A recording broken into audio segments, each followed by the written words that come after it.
Welcome back of day 2 Lightroom with Jesus Ramirez. Thank you so much for joining us. I can see so many familiar faces in the chat. I've seen Valdair, I've seen Alberto, Tim, Ashi, Michelle, Nicolas. Thank you so much for joining us. Let me know where are you tuning in from. We have here Jesús Ramirez directly from our Photoshop Daily Creative Challenge. We had a little bit of a screen issue if you were tuning in before. We're perhaps going to swap screen. That's the beauty of the live. I rather come in, say hi to all of you, and then we'll see how it works. Thankfully, we have 2 laptops, so we are going to do a little bit of, maybe we can swap seat at some point. I don't know. We'll see how it goes. But first of all, thank you so much for joining us. It's such a busy day here into the Adobe Live stream channel. And let me show you actually the schedule for today. So let's jump into our schedule. So as I said, we started this morning with the Photoshop Daily Creative Challenge with Jesús. And we are back. We're back. We are back with Jesús, this time in Lightroom and maybe a little bit of Photoshop again. Then the Adobe XD Creative Challenge with Andrea, and then branding and identity with Andrew. I want to say a big hello to all the other streamers. Everyone is streaming from their own hub. We are here sitting. We're not, as someone was asking yesterday, if we were jumping like Voodoo Val and Tim, or Oceanic, this intercontinental stream. I think we're just much better at green screening than they are. We're really not side by side. I can almost touch him. No, we're here. It's the same desk. It's the same place, and perhaps we will have to swap screen at some point. But first, let's introduce Jesús. First, how are you doing? How was our today Photoshop Daily Creative Challenge? It was a good one. We did a sports poster using layer styles, adjustment layers, and filters. Unfortunately, the screen kept going on and off, but hopefully that wasn't too big of a distraction. That was the day number 3 for today's for this daily creative challenge, and it was a fun one. I hope that you guys enjoyed it. I hope that you learned a lot of techniques, and I hope to see a lot of awesome work on Discord. Yes, exactly, because about 11, just I think 10 minutes before 11, we are going to start to review your work. So make sure that you do keep them work coming, and I'm just going to show you how you can do so by going into my laptop first. And then here I can show you our amazing page, which is behance.net/challenge/Photoshop. As I say, this is our very useful landing page where you can find all the information in order to join the Photoshop Daily Creative Challenges. Those challenges are super friendly for beginners, but also a great inspiration if you are already a pro into Photoshop. Jesús always give us so many amazing tips. What have you been working today? Say layer styles? Yeah, we worked on layer styles today, adjustment layers, and filters. So, as I'm sure Jesús already showed you, you can download your starter file here from challenge number 3, layer styles, and you can also watch the video. So if you miss it, you can always catch up and watch every single one of the challenges. You can start from challenge number 3. You don't necessarily have to start from challenge number 1. And if you have not joined the challenge yet, make sure that you click on this big blue button here. Mine says chat with the community because I've already joined your challenge. I'm actually following along. Nice. And making my submission as well. And after you join the challenge, you can join the amazing community. So by clicking again on the big blue button or here in the community chat, you'll be able to join this amazing world. It's such an international community, isn't it? Yeah, earlier when I asked where people were watching from, I had people from pretty much everywhere. I see that some people have been saying where they're from in this chat. We have Michelle from the Netherlands, for example, right on the chat now. Let us know where you're watching from. But yes. Yeah, it's a great community. We got Bianca from Qatar, so people from all over the world are watching. Amazing. And make sure that you submit your work. So all you have to do is to click on this little plus here in order to submit your work into Discord, and we're going to have Jesús reviewing it live. Are you also doing the review in Discord today? No, there's no live Discord review today. So yesterday I did it at 2:30, and the day before I think it was at 1, where I reviewed the work live on Discord. You couldn't see my face, but you could hear me, and you can see my screen where I went over everyone's challenge for that day, submitted work for that day. But as I say, I'm going to keep reminding you, submit that work because we look forward to review it. And we have Jesús here, which is the host of the Daily Creative Challenge, that he can review and give you tips. And don't worry if you've not finished up. Maybe his tips can be a great advice or an inspiration to move forward with your work. So we have all our mentors here, and online there are almost 2,000 people. So it's great also to say hello. Make sure that you take advantage of all these channels. It's really nice to get to know our amazing international community. And if you have not started with Photoshop yet, and this is perhaps your very first time joining us, into the amazing landing page that is behance.net/challenge/Photoshop, not only you can join the challenge and join the chat, you can download the file, but also you can download Photoshop. So you can get started thanks to Jesus' tips and tutorial, but also you have so many more tutorials here for all the other streamers. But I think I spoke enough for today. I don't know if I want to show a little bit more about you. Yesterday we spoke about your YouTube channel. All right, sure. Today we can have a look at your Instagram. So what do you share here? Well, what do you share here? I just share. It's going to get better. I actually have a Photoshop training channel Instagram that I just created. If you click on that link, you'll see it, because my personal Instagram, it sort of became professional and a mix of personal. So I decided to create a new Instagram page dedicated solely to the Photoshop training channel. So if you scroll up, you'll be able to see the... Oh, I click here. Yeah, perfect. Yeah, you'll be able to see that. So it's only got one post right now. So it's brand new. Only 101 followers. But feel free to subscribe. That's where I'll be posting more stuff related specifically to Photoshop. But if you want to keep up with me in terms of both personal and Photoshop work, then you can follow me at JR from PTC. JR from PTC, where I'll be doing both. Perfect. Here it is. And also see that you got some Photoshop socks. Oh yeah, that was the last time. I think that was the last. I don't know if it was the last time, but it was one of the times that I was at here at Adobe Live doing a stream, and I got some Photoshop socks. Really, really cool. Right. So today we're gonna be working into Lightroom. Jesus is gonna show you his workflow into Lightroom. Yeah, we're gonna be working with Lightroom, and since we're having some issues, I actually just, in case, emailed you some photos those are the photos that I was planning on using. Maybe you can switch over to my screen, and then why don't you just put it on Discord so we have everyone? Yeah, I guess I could do that. I could put it on Discord. So give me. Oh, maybe. Yeah. So while you keep trying to fix this little laptop connection issue, we're probably gonna swap computer, or we're gonna swap chair, so you're gonna see that we are in the same location for real. I also wanted to remind you that the beauty of using Lightroom, yesterday we spoke a little bit about the difference between Lightroom Classic. Well, we spoke. Jesus, I think, made it very clear how useful is Lightroom in order to speed up your workflow in terms of picture editing. Some of you have asked, why do you use perhaps Lightrooms instead of Photoshop? Well, of course, not all picture needs and require a deeper editing like you can achieve with Photoshop in terms of masking, removing an object, or changing colors. You can just create a very fast editing, creating your own filters, which that's how I call the presets. As you guys know, if you're familiar with me, I create a new name for everything. So I call them filters, and you can create this amazing adjustment and editing your images on the go, via web, via mobile, and on the app. And the web link was actually lightroom.adobe.com. You'll be able to access with your Adobe ID from wherever you are. And I'll show you what she means by that. So I've actually gone into Discord, and if you go under, actually I placed it on the current challenge, just so you guys know. So if you click on the currents, is so useful. It definitely is. If you just go all the way to the very bottom, you'll see the two photos. Perfect. Those were the main two photos that I was going to work with today. So Kladi will place the photos on her desktop, and then she will upload it, or I can do it. It doesn't really matter. I'm gonna let you into the Lightroom account. So I guess we're gonna swap shares because my screen is still flickering. I'm not really sure why that is, but perfect. Lightroom is on. We can dive into Lightroom. Yeah, so we'll just switch shares. I'm just gonna go from behind here real quick. That's a game of the chairs live. There we go. On Adobe Live. Here we are. So now I'm on the hosting seat, but I'll be doing the presenting.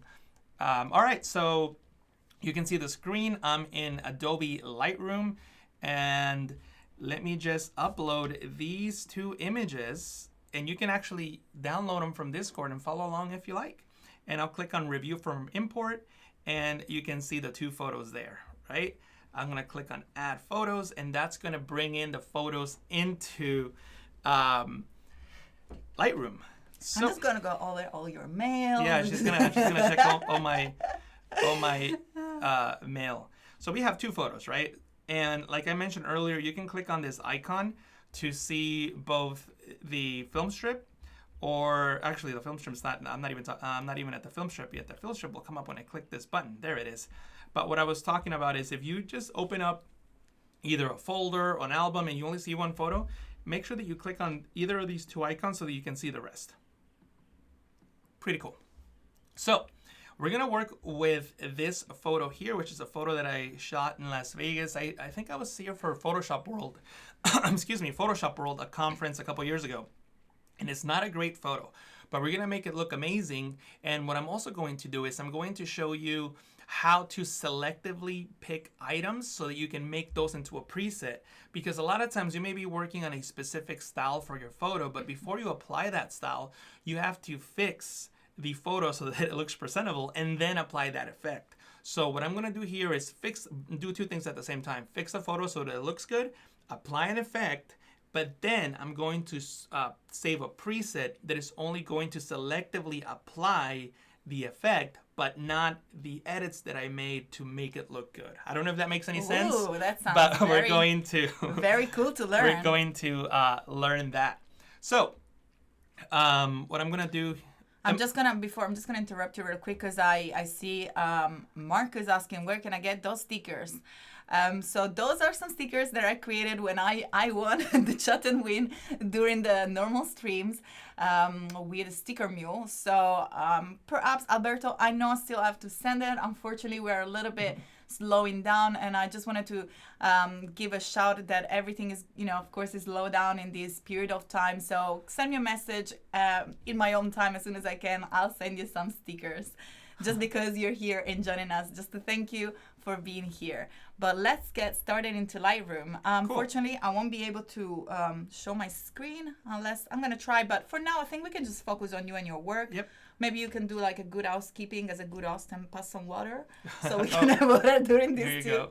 Thank you so much. So we both have our water now, and we are ready for this hour into Lightroom. And remember, at about 10 minutes before 11, we are going to start to review your work. So post into the current challenge channel into Discord. We look forward to review your challenge number 3.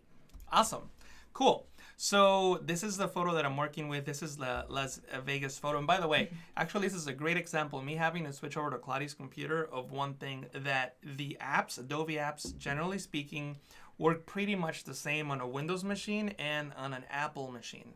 So that means that even though I'm used to working on Windows, I work with Windows all the time, I can jump right into a Mac and I won't have any issues when it comes to the Adobe apps. Obviously, there's going to be some differences with the operating system, but that's unrelated to the app itself. So I can jump in from Windows into Apple and just have a seamless workflow. Or you could have gone into the web. Or I could have gone into the web. That would have been the last case scenario. Well, I guess the computer would still flicker if with my computer, you could have logged into your Adobe ID, and you can log in with your Adobe ID from anywhere and work in your photo on the go. Exactly. So what we're going to do is we're going to work with this image first, right? And what I want to do is I want to make it look, essentially, I want to make it into a quote-unquote good-looking photo, right? And then I'm going to apply an effect. So we'll worry about making it look good, whatever that means, and then we're going to apply the effect. So I'm going to click on the edit panel. You could also access it by pressing the E key on the keyboard. It brings it up. And if you forget what that is, usually when you hover over a panel, an overlay comes up. It tells you the keyboard shortcut and what it can do. So also, if you open up a panel and the other panel doesn't close and it stays open, that's because you have the single panel mode disabled. Let me show you what that looks like. See how I can just open up all these panels and they'll stay open? That can get very confusing. I prefer to work with the single panel mode. So that way, when I open up one panel and click on another one, the original panel that I opened closes. So I'm going to start with the light panel, and I'm going to try to make this image come to life. It's a little too dark, and I want to make it so that it looks like what I remember seeing when I shot this photo.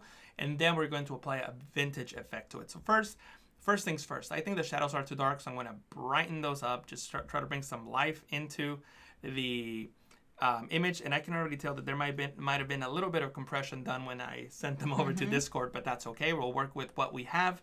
And I'm going to adjust the highlights as well, maybe make the highlights a little bit darker so that we can get more of those clouds back in there, and maybe even adjust some of the exposure because I still think it's a little too dark. So I've made these adjustments here, these adjustments to essentially bring back the file back from the dead, and it's looking much better. If I can, if you click on this icon here on the bottom right, you can see the before and the after, right? I just essentially brought in some life into this image. And what I'm going to do now is apply a optics filter. Actually, not an optics filter. I'm going to apply a geometry. A geometry. He's gonna learn Italian. Yeah, I'm learning Italian. I'm very contagious in terms of creating new words that don't exist and applying an Italian accent filter, layer style to your language. There we go. We're applying a filter to the way you pronounce things. But anyway, the geometry drop down, and from here you have the upright option, and I'm just going to select auto, and that is going to straighten the lines in the image. So it's going to try to remove some of the perspective, so it's going to make the buildings look straight. Unfortunately, we get those white crop marks in the bottom. That's because the image was rotated and distorted, so now there's no more pixels to fill that area in. All you have to do now is just check the constraint crop, and Lightroom automatically crops it in so that you only see visible pixels on your image. So this is... Sorry. I don't know definitely how to use a Windows. I think you're more versatile than me. But yeah, that's fine. Sorry for the interruption. I was just double watching ourselves. So you're watching, because I can see ourselves there, and there. Yes, I was just looking for the chat so I can get rid of my glasses. That's the reality of it. Yeah. But sorry for the interruption. No worries. By the way, if you're working with an image where the auto doesn't work, you can just leave this on off, and you can click on the little tool here that allows you to have trouble clicking on it. I think I got it. That allows you to click and drag on a straight line, and you can see the magnified version there. And you can just make sure you're following that line, and then I can select another straight line, maybe this one, and then you can see that Lightroom will automatically straighten it for you. And then you can find maybe a horizontal line and see if you can match that as well. So you can do it by hand if you like. In this case, the auto option works great, so I don't need to worry about it doing it by hand. So I recommend that option, but the key is to make sure that you check the constraint crop option so that it crops right in there. Cool. I just wanted to say hello to Ant and to everyone else who's just joining us right now for these 2 hours of Lightroom with Jesus. It's nice to have you here, and thank you so much for joining us. Remember, if you catch the stream late or for whatever reason you have to leave, those are all recorded. So you can go back into behance.net/live, and you have different tabs for graphic design, photography. We're definitely going to be into the photography segment, and you'll find yesterday stream when we had we started to create some presets and to colorize an image in Lightroom, and you're going to be able to see, of course, today as well. But I just want to give you a quick shout because at about 5-10 minutes before 11, we are going to be reviewing your work from the current challenge on Discord. So make sure that you keep them work coming. So by 11, we're going to be able to scroll down and see all your challenge number 3, which is layer styles. Awesome. Cool. So I'm back at the geometry panel. So we remove the perspective that was sort of weird in this photo. We straighten it. Looks much better. So now we can say that this is definitely a better photo than what we started with. And now I can actually focus on creating an effect that I want to turn into a preset. So what I'm going to do is start thinking about what kind of effect I want to create. In this case, I'm thinking I want to go a little vintage, a little old school looking. So I'm thinking of a lot of browns. I'm thinking of faded, muted colors. So that's what I have in mind. And like I mentioned yesterday, I like to use profiles to help me get started. This is a JPEG image, and that's totally cool. I can still apply a profile, but I can only apply the creative profiles because the profiles that are meant for raw images will not work on here, but that's okay. I can still use the creative profiles. So I can click on the color drop down here. It says profile color, and I can click on browse all profiles, and I have the artistic. See, there's always that little helpful notification that comes up. Yeah. So I have these artistic, and by the way, just because this one says artistic doesn't mean that the ones below black and white, modern, vintage are not artistic. So technically everything below that is an artistic profile. So you can apply any one of these, and you can hover over the different profiles to see what they do. I'm not going to go into too much detail into profiles because we did it yesterday. So if you missed it, check it out. But basically, a profile helps our raw photo become like an actual pixel on screen. A raw photo is just simply a bunch of zeros and one. It's data, it's information, binary code. But how does that represent on screen? Well, a profile helps Lightroom determine how a pixel will be represented on screen. And in the case of JPEG images, you still sort of do the same thing, but it's not really the same thing because a JPEG image has already been processed. It already went through the demosaicing process. So in this case, we're applying more like a quote-unquote filter, but it's not really doing that. But that's probably the easiest way to explain it. So the point is that now I can just hover over the images to see which of these profiles will be the best one. And what I'm going to do is I'm just going to go through all of them and see which one works. And I think Claudia is I was just going to, I was just looking through the chat and I see Ant say that he uses Artistic 4 and Modern 8 the majority of the time. So do you have a favorite? And if you guys in the chat have a favorite of one that you think you're going to use more often that represent your style more, feel free to share in the chat. We can see which is the most voted one. Yeah.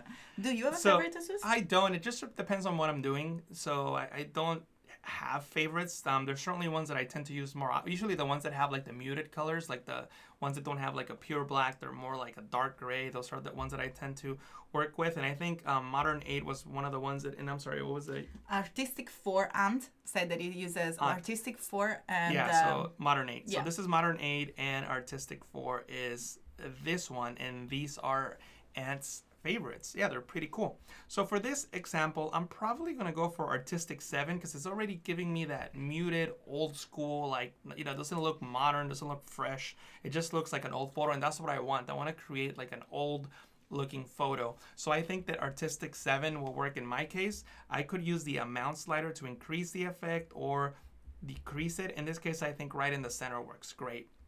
One thing that is very important to note when you're using these profiles, you'll notice that none of the sliders have changed. They're all exactly in the same spot.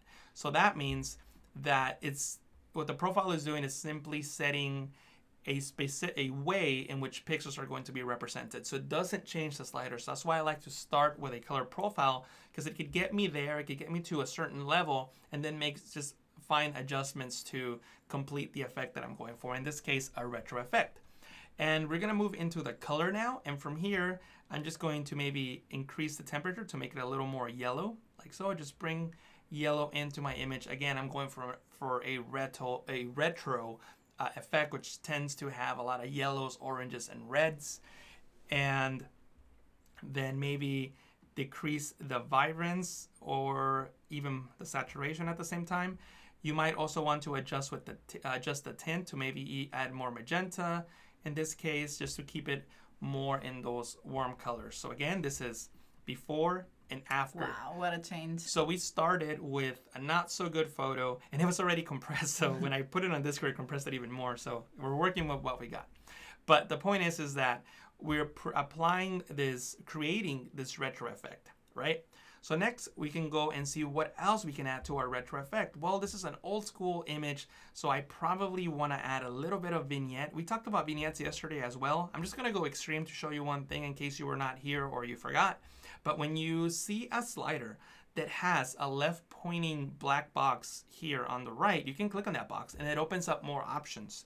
And in the case of the vignette, one of the options that I like to point out is the highlights, because if you drag this to the right, you'll notice that the vignette stops affecting the brightest parts of the image. So you can see that here in the clouds and the sun next to the building. It doesn't affect it as much. So when I add a vignette, I like to keep the vignette subtle, but at the same time, maybe even bring a little bit of the highlights in so that it doesn't completely hide all of those bright highlights. So keep that in mind when you're working with Lightroom and when you're adding vignettes. So Gustavo says it's a very cinematic look. Yeah, and actually, that's actually, if I never really think about what kind of style I have, but I always do find that a lot of the things that I work on have a cinematic influence. So I'm not surprised that he gets that feeling. You get a lot of inspiration from movies, from your Instagram, I think, as well. I've seen a lot of Spider-Man. Yeah, I do like superhero stuff a lot. That's how I got into Photoshop. I used to draw a lot of comic book characters when I was a kid, and I started using Photoshop by scanning my artwork and then painting over it and adding effects to the hand drawings, and that's how I started learning. So definitely a big influence in what I do. How you guys started using Photoshop, and why do you use it? That's something that, because I've seen, especially I've seen some faces that like Alberto, Valdoir, but how do you guys, I never know that. I want to know more about you. So let us know, how did you get into using this Adobe app, perhaps, which is your favorite app? And do you use, for Lightroom in particular, do you use the CC or Classic? I saw Sig before that it was saying that after someone else's stream, which I think it was Matt, he switched from CC into Classic. Mm-hmm. Do you have a preference in terms of where do you go when you head to Lightroom? Well, I mean, I think it all depends on the type of work that you're doing. For the type of work that I do, Adobe Lightroom, which is what I'm on now, the cloud-based version, is better for me. I'm not a event photographer, a photographer that shoots hundreds or thousands of photos, so I don't need the capability of developing that many photos. I don't need any other organizational tools for that. I prefer having the cloud-based environment, so that's why I like this version of Lightroom better for me. I'm not saying that the other one's not good. I'm just saying that for my purposes, this works best. And in terms of developing a photo and editing a photo, they're virtually the same. There are some differences. Lightroom Classic does have a few extra features and advantages, but they're so tiny that it doesn't make me want to change to Classic. I prefer being on the cloud-based version. Actually, I started with Classic. I used Classic just like everyone else, and when this version of Lightroom came out, I switched immediately. So I really would recommend that if you are someone who's not shooting hundreds of photos and someone who would like the advantage of having your photos on the cloud. So we have Jennifer here saying that she thinks that that's how her husband also got into becoming an artist. Oh, so wow. I guess she's referring to being into comic books and movies and from your passion. Like, that's what I always say, try to focus on what you like the most. And that's why I think that Photoshop Daily Creative Challenges are such a blast, because they allow you sometimes to develop a technique and apply to your personal project. Of course, as soon as me, whenever we run a Daily Creative Challenge, we provide you with a starter file, but you can take that technique and apply it to your own project and create a new personalized project to Photoshop. And you never know where a personal project takes you. Yeah. Is that correct? Yeah, you never know. And actually, some of the personal projects that I've done have turned into work, like real paid work, because somebody sees it and they're like, oh, I like this style, I like this technique, I like this, whatever it is that you do, and then they'll pay you to do it. Like I got to do work for a fairly well-known company called Condé Nast, which I'm sure a lot of you know. And the reason that I got to do a project with them is because they randomly saw something on Behance, I think. And I think it's on my Behance page where I showed how to make myself older. Maybe I can even see if it's still there. Yeah, let's show it. Unfortunately, I cannot show much, but you have my laptop there. Let me see. And we can see the chat, and because we can actually see the chat live there, I want to say hi to Wilder. Thank you so much for joining us. I just seen you, and Idris, and we have Jasper. We still have a full discussion on between Classic and CC. I personally use CC, but again, depending on your needs, you can choose depending on mainly your organizational needs. Yeah. So this particular piece, I did it for fun, and then I made it into a Photoshop tutorial, and then someone from Condé Nast saw it, and they wanted me to work on a campaign for like a skincare product. So they just wanted me to like Photoshop Photoshop a person into different stages of their life. But anyway, so that's how I got to do that project with them, because I made a personal project and I thought it was cool. Made it into a Photoshop tutorial that went on my YouTube channel when I first started, and then it became an actual like paid commission for a well-known company. And it's very fun. It's very funny as well. See, like now I would just take a photo and there's no need to Photoshop anything come else. on. He's looking for some compliments. Yeah, please. I need some compliments, so please. That shows you how important it is to create some new challenges, some new pieces, perhaps through the Photoshop Daily Creative Challenge, and post them on Behance.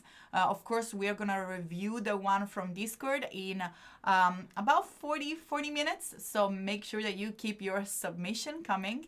And we're going to jump into Discord about that time so Jesus can review the work live. Awesome.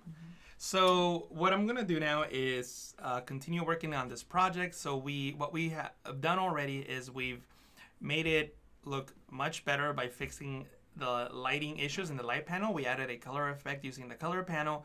And now we've added a vignette using the effects panel. And I'm also going to add a little bit of grain just because, again, I'm going for an old retro look, and I think that we need some grain in this image. You love grain, though. I do love grain. I like adding grain in photos. I think it just Why gives them spending character. money on lenses when they apply a ton of grain? Well, that's the thing. I want to apply the grain. I don't want the lens to do it. That's so you can actually manage it. That's actually very clever. And then you can click on this icon here. We talked about it yesterday in detail, the split toning. And from here, I'm going to click on the shadows, and I'm going to do the opposite of what we did yesterday. Yesterday, we added a cool color blue into the shadows, but now I'm going to add warmth to them because that's what I'm going for in this effect. So I'm just going to click and drag this point and drag it up. Notice that the focus is on the shadows, not the highlights.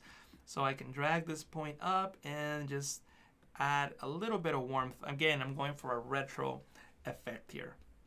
Cool. So Alberto has a question regarding yesterday. So we say that both me and Jesus present also in Spanish for the Adobe Latin America. And he was looking to find the Adobe Latin America page. But when it goes into Facebook, it turns into the normal Adobe. Okay, so yeah, that actually, Alberto, that's an issue that started happening. I'm not really sure what happened there, but maybe Wilder can help? We tell you what, why don't you message either Kladi or myself privately if you're interested on that page, and we can send you like a direct link, because I know what you're talking about. So on Facebook, if you type in Adobe Latin America, it shows up, but when you click on it, if you're in the United States, it switches over to the American version of. And also we have Wilder in the chat. So if you're still there, Wilder, thank you so much for joining us. First of all, there is. Yes, there's Wilder. Here is. So Wilder runs the Adobe Lives in Spanish. So he's the Adobe person who runs them in Spanish. So hey, Wilder, thank you for joining us in the English version of the Adobe streams. But maybe if you're interested in the Adobe Latin America streams, they're in Spanish, obviously. You can message Wilder and he'll give you all the information. I don't know if Wilder can post a link or something that will help people out, but obviously they're in Spanish. So if you don't speak Spanish, they might be a little difficult to follow. English. Yeah. And that's actually our the first time that we present together is going to be this one, but hopefully during the middle part of the year, we're going to present again in Latin America. There's a big conference called Talentland. Thank you. Talentland, which is a 35,000 people conference. Adobe is one of the sponsors, and Claudia and I are scheduled to be speakers at this event. So if you speak Spanish and if you want to head down to Guadalajara, Mexico in June, then we'll be posting there. more. We'll be posting actually, more. We have. If everything goes according to schedule, I know things are a little iffy right now, but there's actually 2 events that you can see us at. We'll be both at Adobe Max Europe in Lisbon. That's June 15th and 16th. And then 2 weeks after that, we'll be in Guadalajara, Mexico, doing this event, Talentland. So hopefully all that comes through. And we could see you guys in either or both of those events. And that's the beauty of having such an international community. We can connect. Sometimes, like, I receive postcard in Europe because my studio is based in Manchester in the UK. And then I end up meeting people in Mexico and in the States. And I love this Adobe Live community because it really brings together creative from all over the world. So make sure that you do join Discord, the Discord chat from the Photoshop Daily Creative Challenges, because it's a huge international community. It's fun. You get to know each other. You get to know how to call little shortcuts in different languages. I think it's very fun and it's great to learn more and to share your knowledge. Cool. But so, let's jump back into Lightroom. Yeah, let's jump back into Lightroom. But just want to point out that Wilder just posted a link on the chat. Perfect. I can see it now. Wilder. So those are the recordings. So if you want to see my old or Kladi's old live streams in Adobe Latin America, the link is in the chat. Thank you, cool. Wilder. Awesome. So what I'm going to do now is I'm going to go back into the effects panel. We talked about adding split toning yesterday. We did add the warm shadows. In this case, I don't necessarily want to add too much, but I'm just going to grab that same hue and add just a tiny little bit on the highlights because I really want to drive that brownish old retro look home with this image. Cool. So at this point, I can do a couple things, and we're going to do this in steps so that you can see how this works. If I wasn't explaining this and if I was just working on my own, I probably wouldn't do it in steps like this, but I think that it makes it easier for you to understand if I break it up into steps, into small digestible chunks, rather than just going all out when I know what's going on in my head and I don't need to explain it. But so when we've gotten this far, what you can do is you can click on presets. And again, you're always going to get these little displays. You can just say got it, and they shouldn't come up anymore. But anyway, I find them very useful because sometimes it's just good to remind the difference between the sliders. And I just want to take a second to say goodbye to Ant. Thank you so much for joining us. He's got to go run and writing an assignment, but as I said, this is recorded. And also Ashi in the chat was saying that who doesn't like a compliment? Very true. Yeah. So I'm sure feel free to compliment all throughout the day. We'll appreciate it. But anyway, so now that I can click on the presets panel to open that up, and I can click on this 3-dot icon and I can create a preset, which is going to be the window, which is going to bring up that window we looked at yesterday. And what I'm going to do is I'm just going to call it retro effect, right? But watch what happens. If I just save this now as it is, it's going to save everything. Now, if I go back into the other photo that I downloaded and I apply that preset, it may not necessarily look that good. Watch it look perfect. By the way, there's a new users preset drop down here that appeared that wasn't there before. When I add that in, notice that it also adds in the exposure, highlights, and shadows that I applied to the original image, and that may not necessarily be something that I want because this image might have looked good from the beginning, and I don't need to make those original steps. So I don't recommend saving those particular steps. So what I will do instead is go back into the image that I was working on, the original Las Vegas one, this one here, and go back into the presets panel. And from here, I'm going to save another preset. So I'm going to create a preset, and this is going to be retro no light. So I'm going to disregard the light panel. So I'm just going to uncheck that, right? And then I have to decide about the other options here. Do I want to keep the profile? Yes, I want to keep the profile because the profile was my starting point position, and then I adjusted everything accordingly. So I do want to keep the profile. Do I want to keep the color? Yeah, I do want to keep the color because the color is something that really helped me to get the effect that I'm going for. I do want to keep the things in the effects panel. If you don't know what's in those panels, just click on the arrows and you can see. And since I didn't make changes to some of these, then it doesn't really matter because they're set to 0, and that's okay. So you can literally pick and choose the one that are the one that you want to keep. Exactly. Perfect. You can decide what to do on which settings you want to set. Well, like we talked about yesterday, a preset is just like a preset location of a particular slider. So this allows us to select which sliders we're saving, like what position of the slider we're going to save. So we don't want to save the light because the light was not actually part of the look. It was more of us trying to get the image to look good enough to apply the look. And what I'm going to do now is just keep going down the list. Do I want to save everything that I've applied in the detail tab? I didn't apply anything in the detail tab, so I can just disregard that if I want to. Like, it's not necessary to save it in the preset.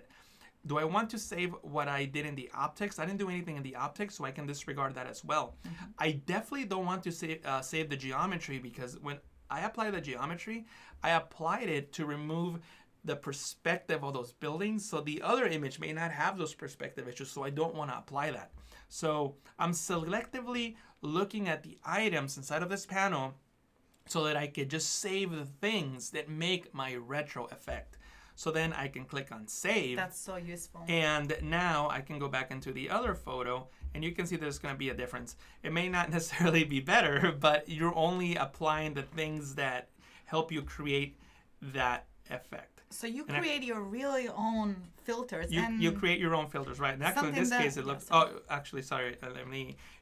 I'm gonna let you finish that up. And in the meantime, I wanted to remind you something amazing about Lightroom, that as you see, Jesus has kept working and he's not been saving. Why you have not been saving? Yeah, Lightroom doesn't.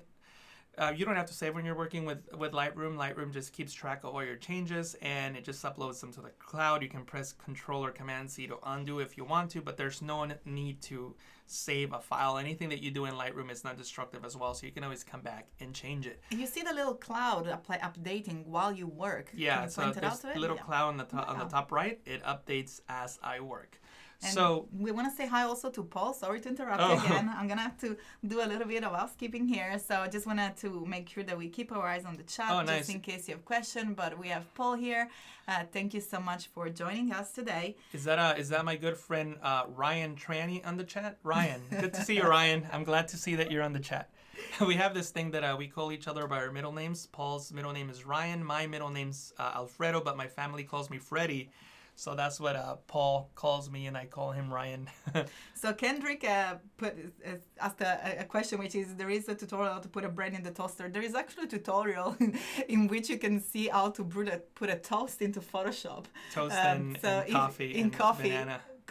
Toast, coffee, and banana. So this is actually very true. I think if you check out some of Jesus' previous Adobe live stream in Photoshop, you'll be able to see how to create a toast into Photoshop within the working space.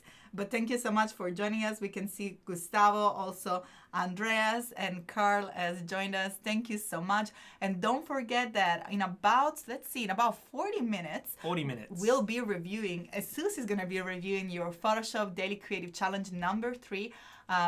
Layer styles and filters. That's what you did today during the challenge. Yeah, we did layer styles, filters, and adjustment layers. Perfect. So we'll be reviewing on the Discord challenge. That's right. Channel. Discord challenge Discord. By the way, I like Tim's middle name much better. Danger. Ooh. Tim Danger Mobus. That's awesome. What's your middle name, Kladi? I really want to get there. So I actually have one name that is very long.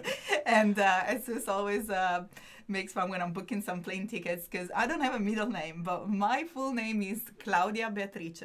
And that's one name, and it doesn't never fit in the one name little field when you're booking or when you're registering. The funny thing about you is that you have no middle name, but you have 2 first names. I can accessorize. Yeah, so 2 first names and no middle name. Yes. All right. Italian. Anybody else in the chat have 2 first names and no middle name? Please, guys, make sure that you support me and back me up with this one.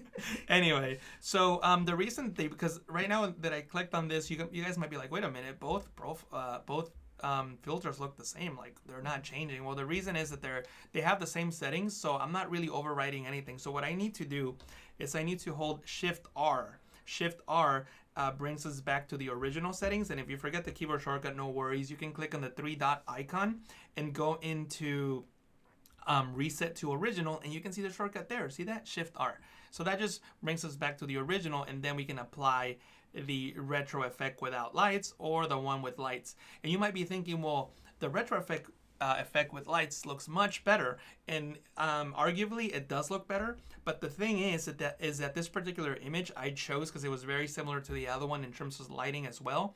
But if I were to apply the effect to an image that was much brighter, then it wouldn't look as good. So I would recommend saving the effect, but then work on the lighting on your own. And if you're applying an effect that requires a certain lighting, what I would do actually is, let me go back into the image and show you. So we'll go back into this Las Vegas image. And what I would recommend is actually work with the tone curve. So you can click on that, and that brings up the curve. And if you don't see the tone curve, make sure that you click on this icon there, and you can adjust it like you would adjust the curve in Photoshop. So you can just start adjusting the lighting of the image here and adjust it any way that you want. So maybe I could just bring down some of these highlights, and maybe... While you do that, I actually grab a question from Gustavo. Yeah.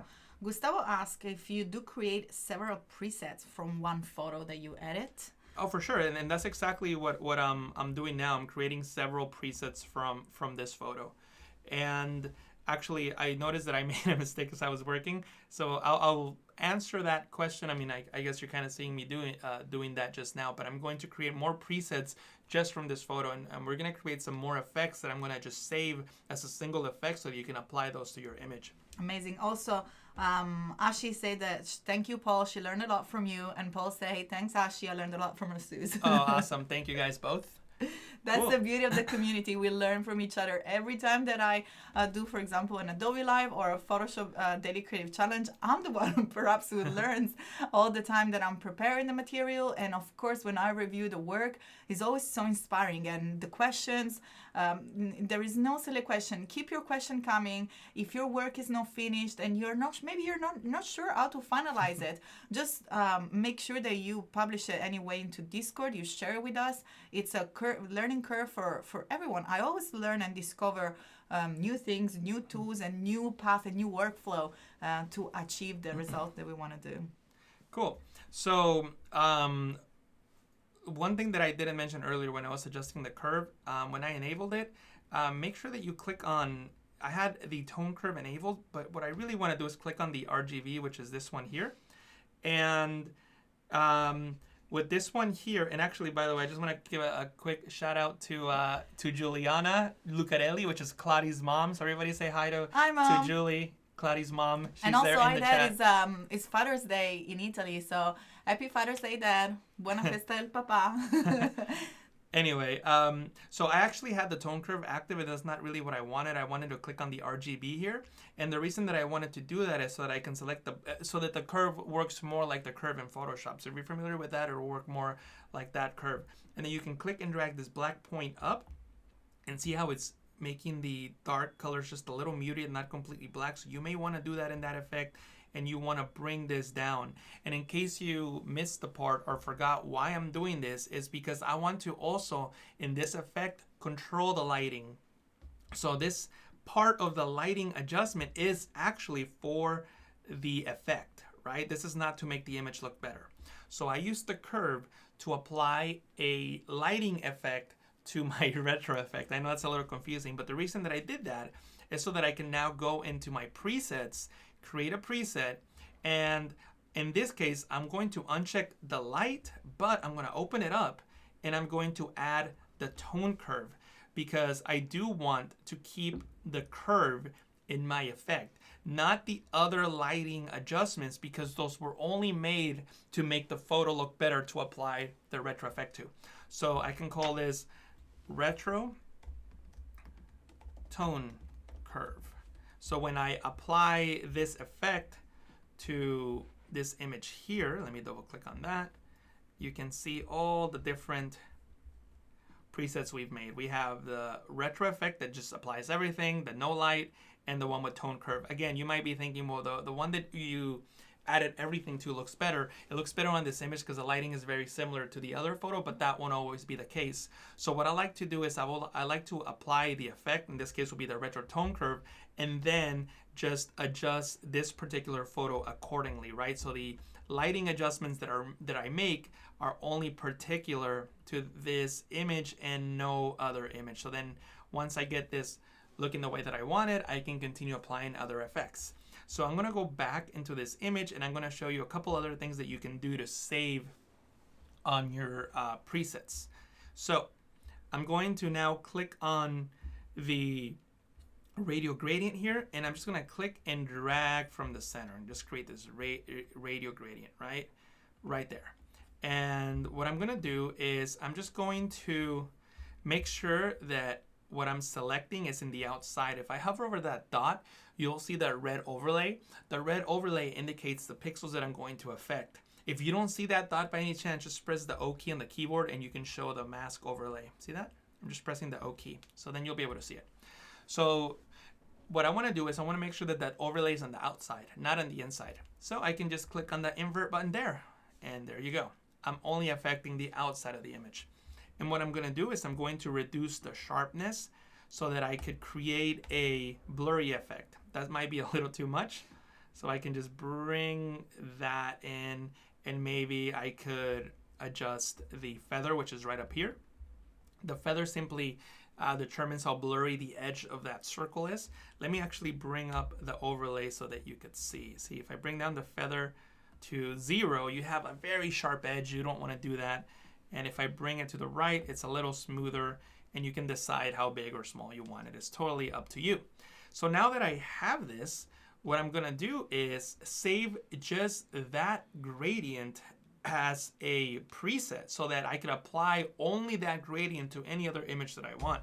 So I can go into my presets panel, I can add a new preset, create preset, and I'll just call it blur vignette. Even though it's not really a vignette, but then that'll, or actually blur, radio blur, how about that? Mm-hmm. A better name. So it gives you an idea blur. Of what actually you've applied. It's right. Less confusing. Exactly.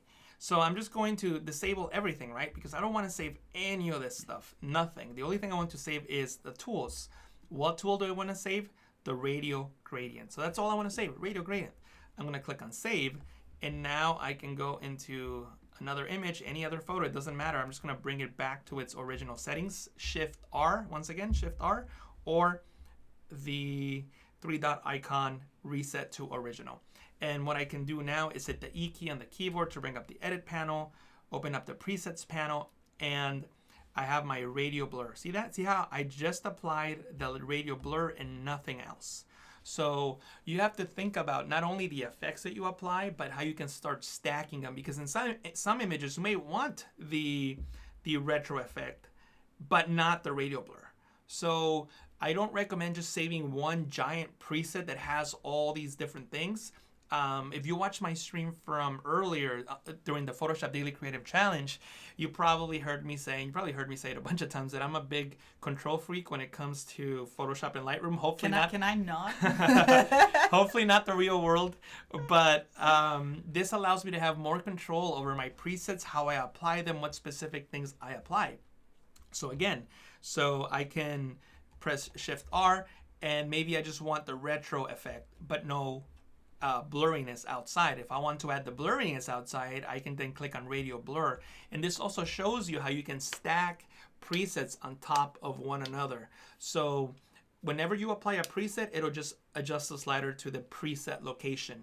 And if you apply another preset on top of that, it will override anything that you had in the previous preset. But if there's no settings in the previous preset, then you'll just stack it on top. I hope that makes sense. But the point is that whatever you have here on these sliders, you can override by putting another preset on top. But if there's no conflicting presets, then it's not a problem. If there's a conflict, then the one you apply second is the one that will take. So it's basically like Photoshop layers. So the one that is on top is the one that shows. Yeah, you can think about it as a Photoshop. Yeah, it's a very good analogy. The one that you apply second or on top in this case would would be what shows. So we have Anna that said that she really liked the preset and it makes the photo pop. Yeah, I call them like filters. So I really dislike having my things as everyone else says. I like to create a difference, especially into colors. And I think that creating your own preset is a way of creating your own filters, even for Instagram. And thanks to the beauty of having Lightroom also mobile, they will be so useful. So you create your own preset, you save them, you can apply it on your own photo, and you have your very own filters for your images to share online. Also, real quick, Carl asked me if I've seen his t-shirt. I assume on Discord. I've seen a lot of different challenges because in the past 2 weeks I was running the Photoshop Daily Creative Challenge. So I don't want to give you a definite answer because maybe I've definitely seen a t-shirt. I don't know if it was yours. So feel free to post it on Design Other into Discord and give me a shout, or just send me a private message into Discord and I'll be more than happy to see your t-shirt. And actually, this reminds me that in about 20 minutes, I think, yes, in about 20 minutes, if less, we are going to be reviewing your work into Discord. Remember, challenge number 3, you can go into behance.net/challenge/Photoshop to download the starter file that Jesús has used this morning. Yeah. Otherwise, you can use your own photo. We are going to be reviewing that live with Jesús in about 20 minutes from Discord. And if you can jump on Discord real quick, please, you can show that where they're going to have to post their work. So once you jump into Discord from our amazing landing page, or let's see if we can actually put a little Discord link here. See if it's here we are. So this is our Discord link. That's where you can join the Photoshop amazing community here, and make sure that you go, I think if you go on the browser, yeah, perfect. Here we go. There is a Discord tab, and you can see that there is a channel that is the current challenge channel where you can share your work. Today is challenge. Move us to the other side. Oh, let's see. Let's make it a jump. Ready? Let's jump. There we are. So you can see the current challenge here, and you'll be able to share the challenge number 3, which is layer styles that Jesús have been sharing today. And we can see some people already submitted, Sean. Yeah. So we're going to review this in just a moment. Well, that's like literally 20 minutes from now. So keep them artwork coming. We look forward to see them, and let's jump back into Lightroom for now. Awesome. Cool. So actually, I saw a good comment. I think it was Gustavo. Gustavo. I just couldn't see his name on this side.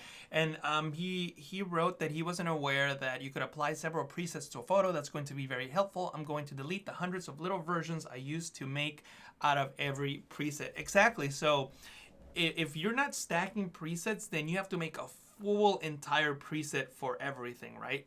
So then you can imagine that just gives you a whole lot of more presets. You can have fewer presets that just give you the same effects if you're just stacking them on one on top of another. So maybe just one preset for the vignettes, just one preset for the blur, and then everything else could just be like color shifts and things like that. Not just one giant preset for everything and then one giant preset for everything except the vignette. You know what I mean? So you could definitely save presets. And we have another comment from Betty. She says that she's talking about the order of the presets once you stack them. Of course, you can mix and match, but we say that as an analogy, you can think of it as your Photoshop layers, or if you're not familiar with Photoshop, you need to remember that the one on top, they're going to be ruling all the one below. So as Jesús was explaining, I don't know if you want to repeat it again, that if you do have the same preset that affects the same slider, you then override with the one above. Yep. I mean, you did a beautiful job on explaining it. There's a question, how do you hear the live review in Discord? Those were done live. I'm not doing any more this week, but we did one yesterday at 2:30. And when you go into Discord on the left-hand side, there is a mentor feedback voice channel. So those were not recorded, unfortunately. You just had to be there.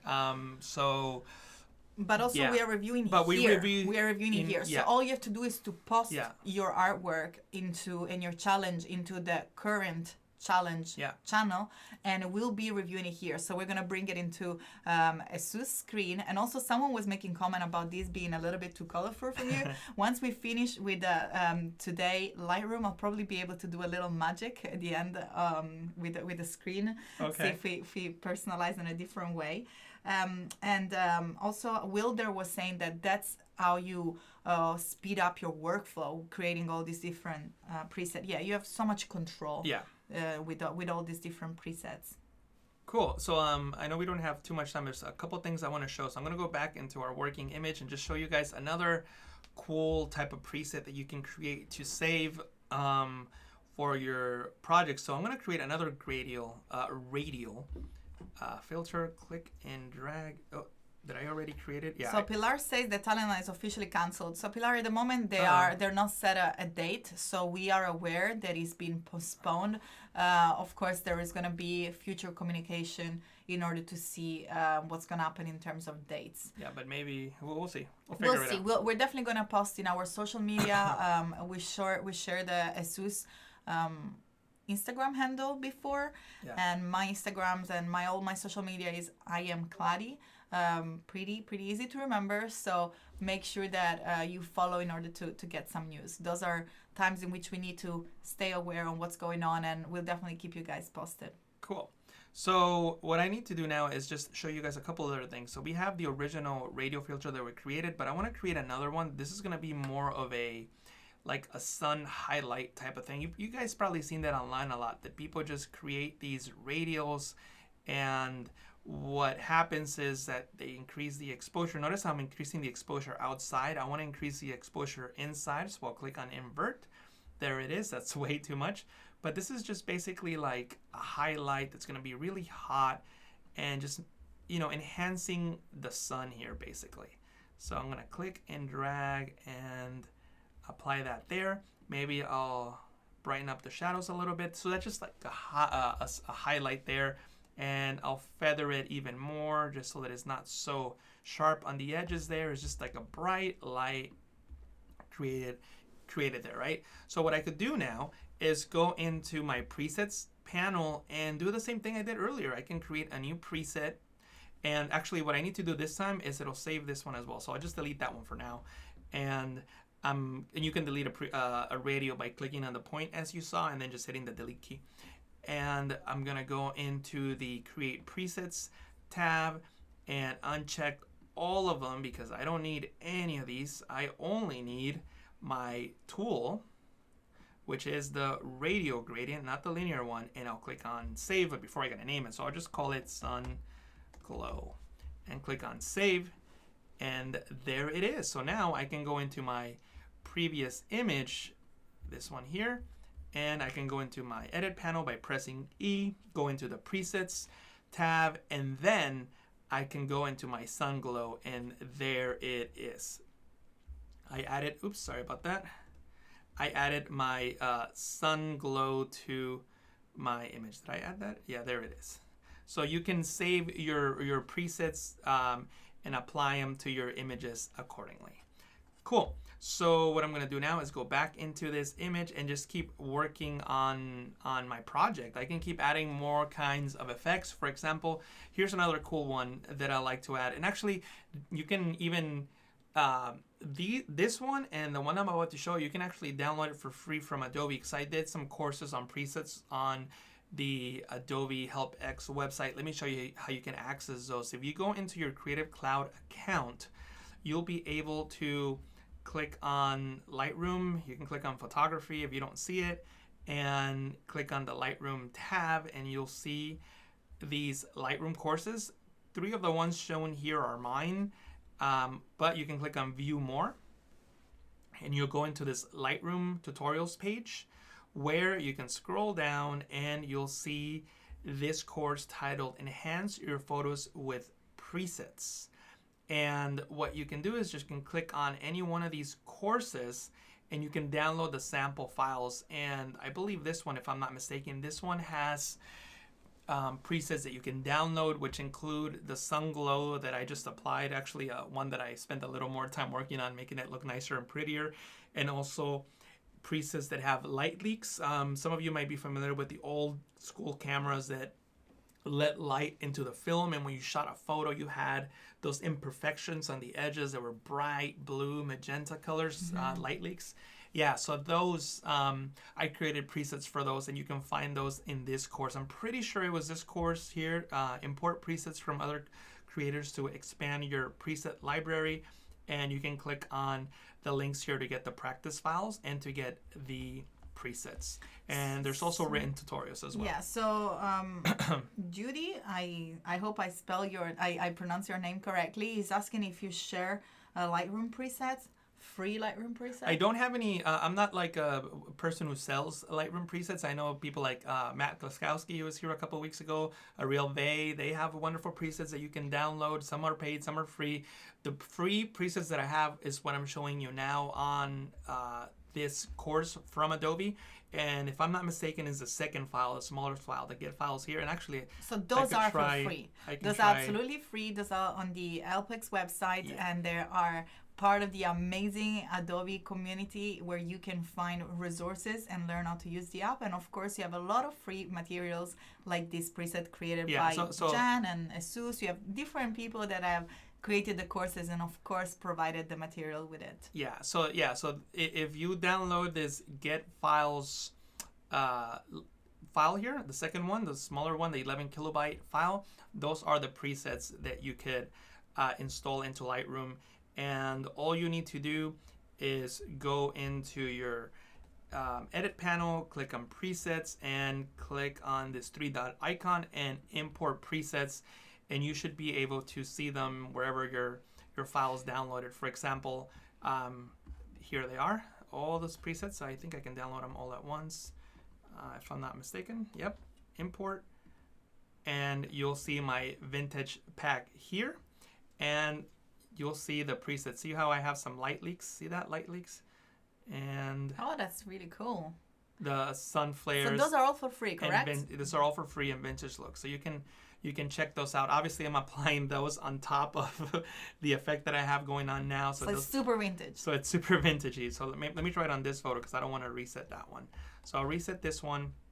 And actually, I just thought of a trick to show you guys. So let me go back into my presets panel. While you go back into the preset, I shall say that since they're asking for free presets, you're almost about to eat 1 million on your YouTube channel. Oh, yeah. So probably if we give him a push and let him hit these 1 million, you should definitely give us back some presets. I think it's a good deal, isn't it? Yeah. But anyway, and actually talking about the 1 million subscriber thing, I'm actually talking to a company right now. I won't say who, but I think they're going to give me like a really, really cool price to give out once I hit 1 million.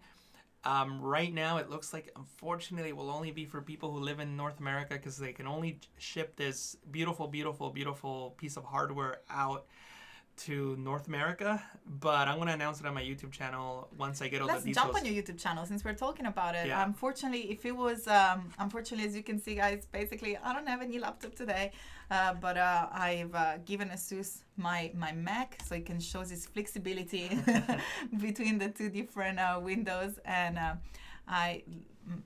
Mac. And this is his YouTube channel, Photoshop training channel. I keep saying the Photoshop Daily Creative Challenge, so now I cannot name your anymore. But yeah, here is this channel. Make sure that you subscribe in order to reach 1 million. And as he said, if you are within the North American region for now, he will be able to share with you. And to what's gonna be? You don't do a raffle. It's gonna be the user number. I'm still. No, it's not gonna be user 1 million. It's gonna be a random, not a raffle, but. Again, I'm talking to. I don't have all the details. I want to say it, but stay tuned. In the next week or so, I should have the details on my YouTube channel. So PhotoshopTrainingChannel.com is the website. Photoshop Training Channel on YouTube. But let me get back into. And the provision is going to be about a week because that's happening very soon. Yeah, it'll be about a week. So let me get back into Lightroom, and I really wasn't expecting to show you the vintage pack, but I see that somebody in the chat, I think it was Alberto, posted it on the chat, so you can download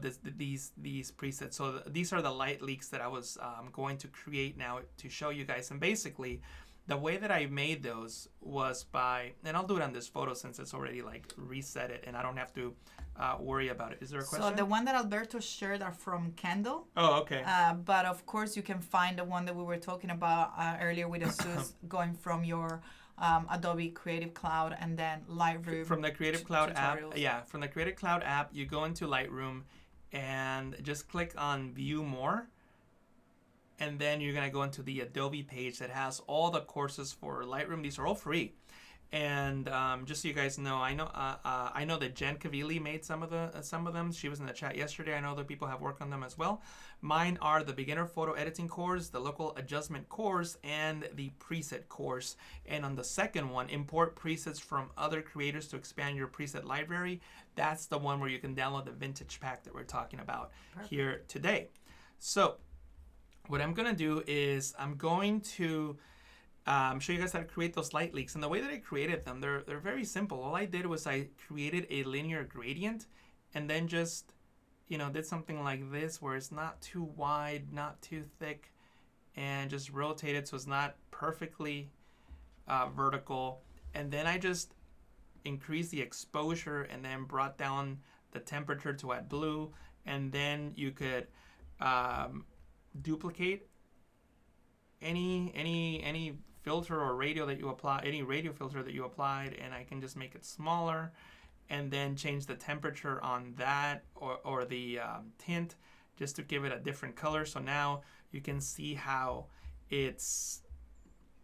So while you keep going on that, I wanted to reply to Carl from the chat. Remember, if you are watching us on YouTube, make sure that you head on behance.net/live so we can see your comment live. We only see the one that are on Behance. And Carl says, please go into the Discord. We're going to be there literally in 5 minutes. 5 to 10 minutes, we're going to be heading into Discord. So make sure that you have all these 10 minutes now to apply your art, to submit it into the Discord channel. Make sure to run there because we are about to go. Carl, hang on, it's just about 10 minutes. And also I can see my mom typing in Italian in the chat, only English in the chat. So I just want to give a big shout to my mom, but we're just going to read English, I'm sorry. But anyway, so just by creating those adjustments there, I was able to adjust the color of that light leak. And obviously you can fine tune it into, all until tomorrow. We could be here fine tuning these things until you get something that you like. It's really not that important to get like the perfect light leak right now, although I keep adjusting it because I'm looking for like a specific look. But anyway, the point is now that I have my light leak there on the side and I can create a preset to save that light leak, all I need to do, once again, is go into the Create Presets box here, and I'll call it light, if I can spell it properly, leak. And do you create a mood board? How do you usually figure out what to do? How do you figure what is your ending result? Do you go get some inspiration? Do you create a mood board, Pinterest board? What's your workflow? I'm not a very big Pinterest or mood board type of person. Like I'll just see something that I like and I'll just have it in my head and I'll try to like replicate it. Obviously, sometimes I'll see like, for example, I haven't done it yet, but something that I've been wanting to try is I saw the Joker movie, which I'm sure a lot of you saw, and it has a really cool greenish yellowish tint. So like I've been having that in my head. So at some point I probably will make something like that. So you go back into your movie and passions. Yeah. If any of you want to create mood board during one of the stream that I've done in the past, Adobe live stream, you can find some mood board, and actually they're still available to download on my website. They're all free since we're talking about free resources. I don't know if you want to share that on it, but it's iamkladi.com/resources. You can just put your email there in order to have bi-monthly mockups or filters or different PDFs with glossaries about graphic design, and we definitely have some mood boards that are created during the live. I think they're at the bottom of the page. There should be a file that is called mood boards during the logo presentation. A little bit, I don't see without my glasses, but I think it's going to be a little bit higher up. But there you can find all these free resources. So Yudi, when you were asking about what we share for free, I do not have any Lightroom presets, but there is a ton of free material that you can have. Awesome. Cool. So make sure you check it out. iamkladi.com/resources. But back with the presets here, create a preset. I called it Light Leak 1. And I'm just going to uncheck all these boxes, right? Because the only thing I care about is the tools that I applied. I apply a linear gradient this time, not a radial one. So not the circle, the line. And I can click on Save. So now I can go back into my other document, this one here, and I can apply any preset that I like. So I have my Light Leak 1 there. You can see it, how I just applied it there on top. So these are essentially how I like to create presets. I don't necessarily create, like I said, one big giant preset that will take care of everything. I like to stack things. And actually, if you notice, and I'll reset, I'll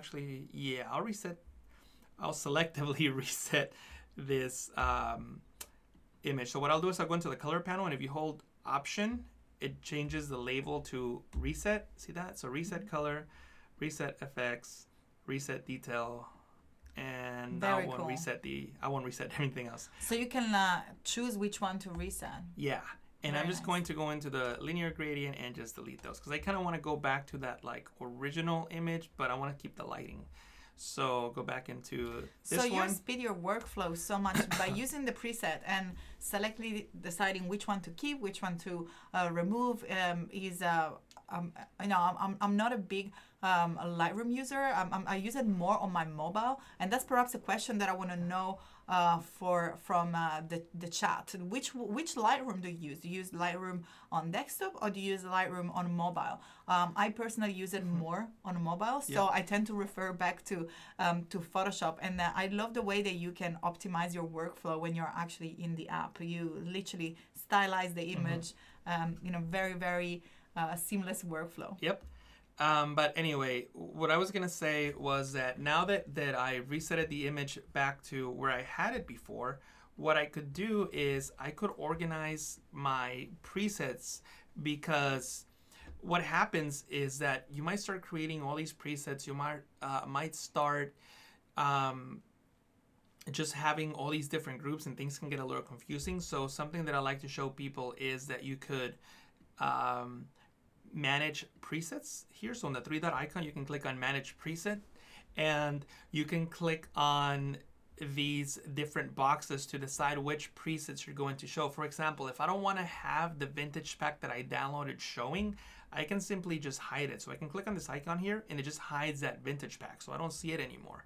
So when I go into back, you'll notice that it's no longer on that list. So you can decide to hide all these presets that you know you're not going to use, but they're still there. I can bring back my vintage pack by clicking on the three dot icon and going into Manage Presets and enabling my vintage pack, going back, and it comes back up. So you don't need to just be stuck with stacks and stacks and stacks of presets. You can selectively hide which ones to keep, which ones not to keep.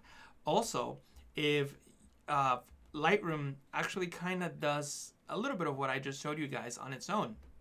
For example, we have these presets here. We have grain. We have no grain, light, medium, heavy. So see, it's just one setting being applied to the image. So maybe we just want a little bit of grain, and it applies that particular setting and nothing else. There's a sharpening adjustment, no sharpening, light sharpening, medium sharpening, heavy, and there is also vignetting. So those are already available for everyone once we open Lightroom. Yeah, these are available for everyone once you open Lightroom. Also on the mobile? Yeah, so that's another thing. So right now that I've created these presets, like the light streak, the radial blur, all that stuff, all this is automatically synced to the Creative Cloud. So I could open up my Lightroom mobile on my phone, on my iPad, and I could apply these presets onto that. And gotta love Lightroom and literally edit the photo on the go. That's right. You can edit anywhere that you want on, and I know I showed you yesterday. I don't think I showed it today, but. And while you navigate, I'm just gonna give a shout because we have our last 3 minutes for submission. So submit your work into Discord current challenge. We're gonna be reviewing that with Jesús. Challenge number 3, layer styles, is gonna come up in literally 3 minutes. That's right. So I went into lightroom.adobe.com, And from there, you can see that I can edit the photo by clicking on edit this photo. And that's actually the same photo we were working on. Notice that the light streak is there, and I can crop it. I can adjust it. See, I can adjust the lighting of the photo from the browser. So this is not inside of Lightroom. This is the browser. So even if you're at your friend's house, or like maybe you're hanging out with your grandma and she doesn't have Lightroom installed on her computer, and you don't have your computer with you, you can log in and just use Lightroom from any browser. So lightroom.adobe.com, and you can use the web-based editor. And it also has a presets tab. And check this out. My vintage pack is there, and so are my user-created presets. So I can apply that retro effect to this image online, on the web, really. I'm not really using Lightroom in, the application, desktop application. I'm actually using the browser to apply these effects onto this particular photo. So the only thing that you have to do once you go on lightroom.adobe.com is log in with your Adobe ID in order to sync whatever you have on your mobile and you have in your desktop as well. That's right. And if I come back into this Lightroom, it'll sync in a moment. It hasn't synced yet, but we have the little cloud with the blue circles running. Yeah. Oh, yeah. You can see on the top right here, the cloud is uploading things right now, but it should upload here in a moment. Everything should sync with each other. Another thing I wanted to show you guys. How much time do we have? We have literally 1 minute. 1 minute. All right. Make sure that you post that work on Discord, current challenge channel, and we'll be reviewing in that just 1 minute. Cool. So one last thing I'll show you is that there's these presets here, hide partially compatible presets. I usually like to leave that unchecked. Usually that means that if you have a preset installed that has a conflicting setting with the file that you're using, it will not show. I actually like to leave that off so that it shows. Usually 90% of the time, the problem will be that your preset is using a profile for a raw photo and then you're working with a JPEG, then that won't show. So what happens in that case is that you will apply the preset to a JPEG, and Lightroom would just disregard the profile. But I want to be able to make that choice whether I want to apply the preset or not. I don't like Lightroom hiding those presets that are not compatible. I like looking at them and deciding, yeah, well, I'll apply the preset. It's okay if you don't apply the profile. Cool. So are we ready to jump? Yes. Sorry, I didn't have the timer under my eye, but it's time to jump into Discord and go into our amazing world. So, awesome. Jesus, I'm gonna have to this is on me, right? I mean, let's see if this laptop is actually doing a little bit better. It's behaving. Well, let's see if I can jump into this and have a little look here. Perfect. Looks like it's working. So if it starts flickering, we're just gonna go back into mine/Asus Mac. But for now, it's working. So we have, I think we start from here because those were the two images that you have provided to start. And also, that's great if you want to work with the same images that Asus is working on here into our Lightroom stream. The images are available also in the current challenge because we had a little bit of a tech glitch between one Mac to the Windows. We decided to share, so perfect. They're there for you also to follow into the Lightroom. And let's go back in challenge number 3. So I think this PSP was still day 2 where we were, if you want to just give a little quick shout of yesterday challenge, and we used this last example just because it's there, the first one on today. Yesterday, Asus was showing us during challenge number 2 how to match the foreground and the background in order to create a realistic composite. So we have definitely a picture, an image of a kid, and then we have explosions. We have so many things going on. So that was yesterday challenge. Make sure that you go into our amazing landing page in order to watch the video. Do you want to give a feedback on this, or should we just start on today? I mean, we can talk a little bit about it. So yesterday was, as you said, color matching. And I think that, actually I can also put it up on my screen so I can see it better. And I think that they did a really good job. The only thing that I would suggest is that to pay a little more attention to the things that would create light in a scene like this one. For example, we have an explosion in the background, so that would obviously emit light. So then the subject will be backlit. So I would make him darker.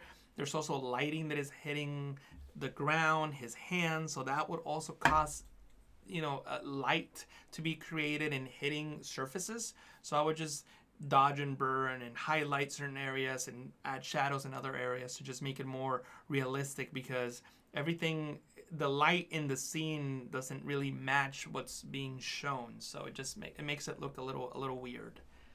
Okay, so let's start with today's challenge. So today was challenge number 3, and we've been working in, me, Jesús, I was just following. I'm usually in the chat when Jesús does his Photoshop Daily Creative Challenge and the stream. So today he's been working with layer styles, filters, and adjustments. So let's have a look, and this work is from, let me see who created this look, Yato.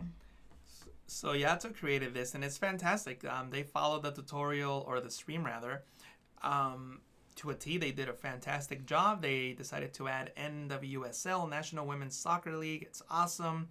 The one little suggestion that I may have is I probably would make the background a little bit darker so that she stands out more and that the light behind her is more visible, stronger. But besides that, I think trying to reach for a little bit more contrast. Yeah, more contrast. Did a fantastic job overall. So yeah, excellent job. Just a little more contrast, and I think you got it. Perfect. I don't know what I've done here.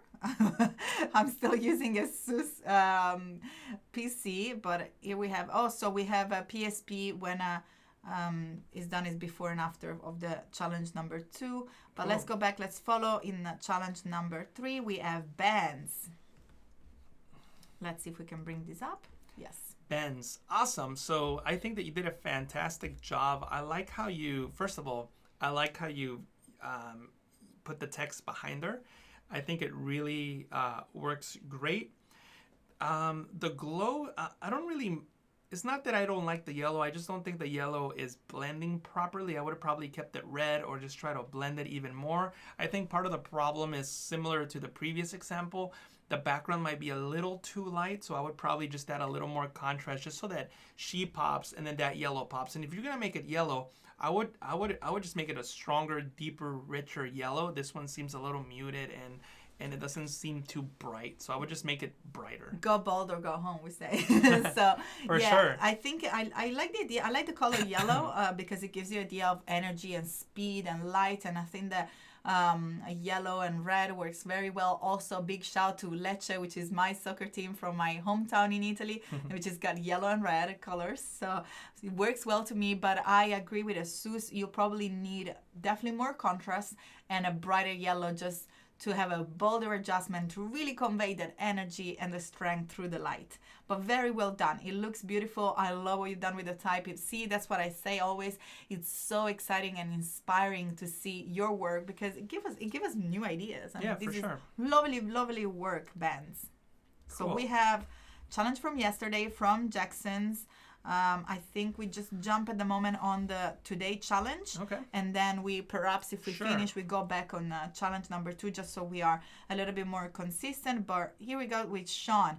And I want to say a nice hi to Sean because he's always very consistent. When I was 2 weeks ago running the Photoshop Daily Creative Challenge, he's posting all the time. Hopefully your skills are super sharp now with all these techniques that you're learning in Photoshop. And let's see today with Jesús what you've done here with your layer styles. Yeah, so in this particular image, I would have probably blur that lighting effect just a little more. It looks a little, I'm actually getting really close so that I could see. Let's see if we can zoom it in. Yeah, it looks a little grainy, I think. I think it might have looked better if you blurred it more. So you could have applied that filter several more times just to That's a good idea. to enhance it more because I don't think it's coming out as strong as it should be. Also, I would have probably the gradient that we added in the background, I would have expanded that gradient even more. I think that the bottom part of the image and the top part of the image might be a little too bright. Maybe add a little more contrast. Don't be afraid of pushing it. We really want to make sure that we have these athlete popping out just to convey this image of energy. But overall, well done. I love that you kept the hair and the t-shirt, because I think that, and also even the shoes, I think that the combination of orange and blues always work very well. As you can find on the color wheel, colors that are sit at opposite side of the color wheel, they're usually very nice to put together into graphics. And just blend more and diffuse your glow so it's more visible. And because you have only left certain area of the image, it only looks like a little ray, so we just really want to see more of it. But very well done. Love the color combination, and very well done to choosing this ace picture. Look at what difference from the before and after. Very well done, Sean. Let's go into Claire. Nice. Claire, you did a fantastic job following along. So see how the red on this one just sticks out so much more. It looks like Claire probably ran the filter a couple more times, not just one like I did, or maybe she did it once and just jacked it all the way up, which is totally cool. The background is still a little light, but it has more contrast than some of the other backgrounds we've seen. I think it looks great. I probably would select a different color for the word soccer. I think that in the stream, I think I might have just like clicked on a whole bunch of them, and I just put a texture. It looks like almost as if it's a grass texture, just to keep in the theme. Yeah, the only way that I would keep that green is if I maybe just saturate it a little bit more, because the opposite of red is green, so they will pop being right next to each other. But that green seems a little muted, so maybe just make it a stronger green, or make it red. But I think overall the image is great. Maybe I would also expand the gradient in the background a little bit so it covers more of her body and that around the red feet area here. Yeah, so that red highlight, that the light that's coming out of her body pops like in this area. Yeah, look how beautiful it is when you have a darker contrast. You really see the highlights really coming out in a very, very energetic way. So very well done, Claire. I think she's done beautifully. But again, if you, I agree with Jesús. If you make the darker line going through her feet, I mean, perhaps this is a stylistic choice, though, and that's something that we always need to consider. We give feedback based on the challenge and based to the look that we want to achieve. But the reason why I mentioned mood board before is because if your direction is perhaps that you need to focus on her top area, like the face and maybe the t-shirt and the brand, because that's what is in your brief and this is within your goals, then perfectly done. Maybe if you see even the word soccer is at the top, maybe it was her intent to keep everything more focused on the top. And if that was your goal, very well done. Otherwise, if you just want to focus more on the entire silhouette of the athlete, make sure that you expand that background so you have a darker background that can contrast with the color popping out. Very well done, Claire. Thank you so much for submitting your work. Oh, no, we don't have to jump into the previous challenge, but I think that's number one. We have a good boy. We'll review those in a second once we finish challenge number 3. And here we have Jackson. So Jackson, focus. I like it. I think that just it's a common theme. All I would say is just make the background a little darker, more contrast in the background. I love that you changed the colors to yellow. I think they pop well with the black and white image, but the grass just seems a little too bright for my taste. A little too bright. I mean, I love these kind of greens. I'm a big fan of the avocado green. I love the way that you have used the word focus, so it actually allows you to hide one letter and you can still read it. Perhaps I will center it. That's the only thing. My eyes always kind of break everything into grid, and I can see here that we have a little bit more of margin on the right side. So probably that's the only thing that really pops in my eyes, the fact that the word is not centered. And if you want to keep the positioning, so if you do not want to lose how the athlete overlaps into the text, you can perhaps move them both. Maybe group them, put both layers into a group, select both layer, Command G, and you have it in a group, and move the entire group into the center. That's the only thing that I will suggest. And the color, again, as you can see, completely personal preference. But again, you have here a very, very tiny diffusion, but perhaps in this case, it could be a positive because you don't create conflict between the top area and the bottom, and you really go deep into that focus. Just keep an eye on that margin. So I will give a little bit more of breathing space here on the left. But very well done, Jackson. Thank you so much for submitting and very, very creative with your focus. And now we go to Ceci. So I think the one thing that I would change for sure is I don't think the word soccer kind of belongs there. I think it's a little off. I would just place it probably to the left. There's a lot of negative space on the left-hand side, so maybe I would try to fill that in. Over here? Yeah, if you want anywhere in the left, I mean, I would probably put it like basically in line with his hip maybe or shoulder, something like that. But I think that it takes away from the soccer player having the word soccer directly below him, but that's just my opinion.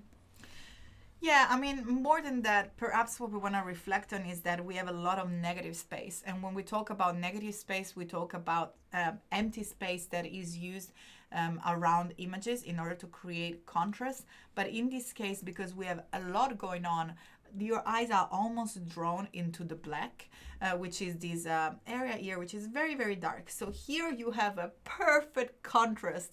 So you can put your soccer there and it's gonna pop out.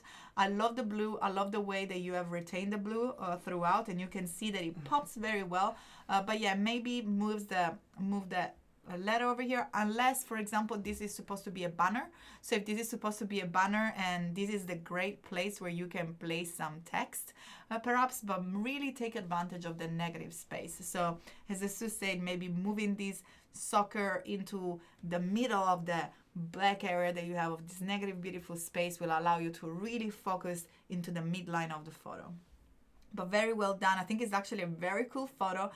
We have, I really like it, and I find it very inspiring, all the different approach to the image. So what I really like here is that we have the athlete from the back, which is something that we are seeing for the first time. We saw, I think it was Sean with the jump, or I don't remember who was doing the jump, but we are different athletes performing different moves. And this is the first time that it's from the back, which I think is really cool. So you can highlight the number and you can see the original here. So very, very well done with all the filters.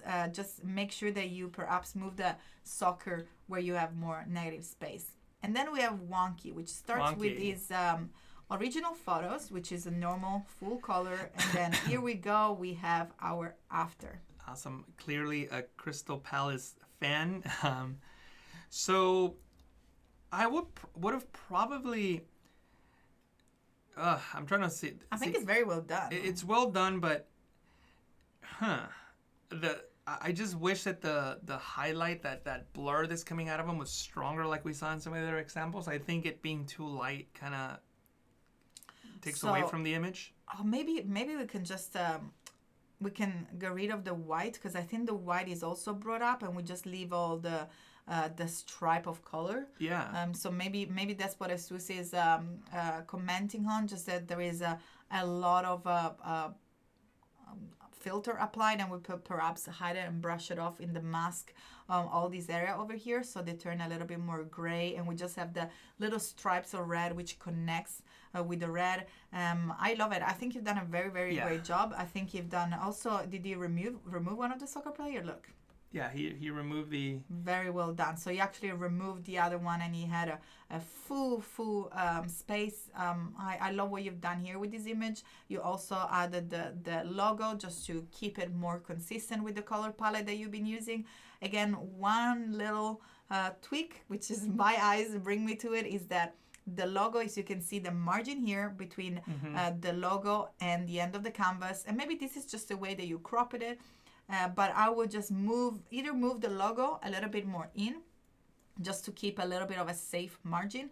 And I know that this is not what a Jesús tutorial was, but I try to give you the maximum of my feedback here, and make sure that you center that. I always have almost like a checklist in my head before I finalize an image, and perhaps this is not a final, so that's absolutely cool. And actually, thank you so much for sharing it. But I'm kind of like sharing here my workflow. Before I finalize, I always go through the main principle, like there is enough contrast, is that everything is aligned. You can create a good hierarchy. So the only thing that jumps in my eye here is maybe to move the logo a little bit in, just to keep consistent this beautiful margin that you have here on the right side after the name. But otherwise, I love the color, I love the contrast. Very, very well done, Warnke, and thank you so much for sharing. Ooh, look at that. We have Ryan here. That one's really cool. I was actually going to show something. Do you want to go? Yeah, coming over to my screen. Yes, sure. And the image is not important. I just wanted to show something that was related to what you were talking about, is like you have a checklist and you want to make sure that everything looks okay. Sometimes it's a lot easier to see your mistakes to look at an image with fresh eyes, right? So you can obviously take a break and come back later and see what the project looks like, but sometimes you don't have that kind of time. So one of the things that you can do to see something with fresh eyes is go into View. Oops, I clicked away from Photoshop. Go into View and select Flip Horizontal. View, Flip Horizontal. And what that will do is that will flip the image horizontally so that you could see it with fresh eyes. Now that you flipped it horizontally, you might catch things that you didn't see in the past. And this is not distorting the image in any way. You're not distorting pixels. You're not doing any of that. This is only affecting how the image is displayed on screen. So if you were to close this file and open it back up, you'll see it in the regular view.